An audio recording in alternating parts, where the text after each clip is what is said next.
It's time for... The story before the story. Today, we're in the books of 1st and 2nd Samuel, which tell the story of David, who was called a man after God's own heart. While David was still a boy, God chose a man named Saul to rule over Israel. But Saul didn't listen to God. So, God sent the prophet Samuel to anoint David as a sign that he would one day be king of Israel. Though David started out as a shepherd, he caught Saul's attention when he faced down a huge giant. After that, King Saul appointed David as both the leader of his armies and his personal musician. God blessed David, and he won many battles. The people loved him. David even became best friends with Saul's son, Jonathan. But the people loved David so much that Saul became jealous. He wanted to get rid of David. And that's where our story starts. Take it away! Hey everyone, I'm Padma. Hi! Today, we have a thrilling tale of friendship and promises.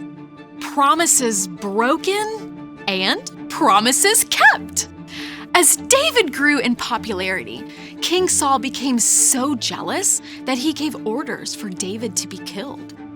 As David's best friend, Jonathan ran to warn David. My father is looking for a chance to kill you.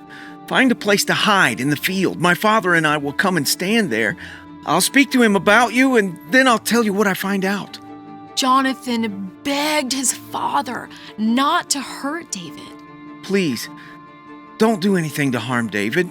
He hasn't done anything to harm you, and what he's done has helped you a lot. Saul listened to Jonathan and promised, You can be sure that David will not be put to death. Jonathan told David, so David returned to the palace. But Saul didn't keep his promise. One night, Saul's jealousy of David became so great that he picked up a spear and hurled it at David. Soon after, David went to find Jonathan. What have I done? What is my crime that your father's trying to kill me? Never! My father wouldn't kill you, he promised. I'm telling you the truth. Look, tomorrow's the new moon feast. Talk to your father while I hide in the field. If he's not trying to kill me, come and tell me. But if he is... I'll let you know. I promise. But in return, please, always be kind to me as long as I live, and never stop being kind to my family. I promise.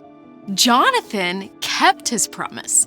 He returned to his father and discovered that Saul really did want to kill David.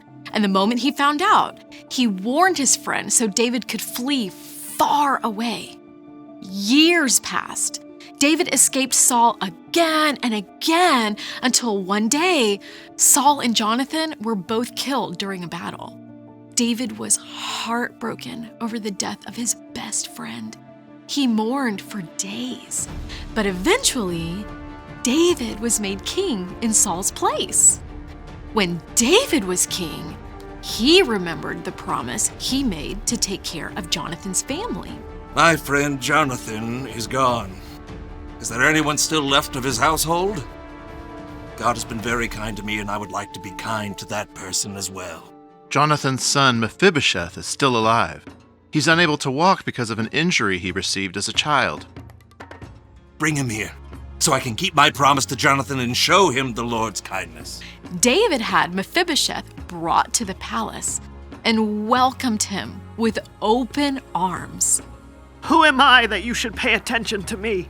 Don't be afraid. You can be sure that I will be kind to you because of your father, Jonathan. I'll give you all the land that belonged to your grandfather, Saul, and I'll always provide whatever you need. Some people looked down on Mephibosheth because he couldn't walk, but David made Mephibosheth a permanent member of his royal household, keeping the promise he made to his friend Jonathan all those years before. The end. Okay, that was pretty epic. I know, right? So, what's our part in the story? Well, to start with, we can remember how God has always kept promises to us. God promised to send us a Savior, and then followed through by sending Jesus.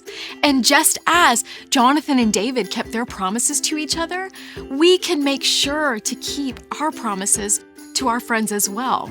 Keeping your promises helps build trust between you and your friends. It can help friendships grow.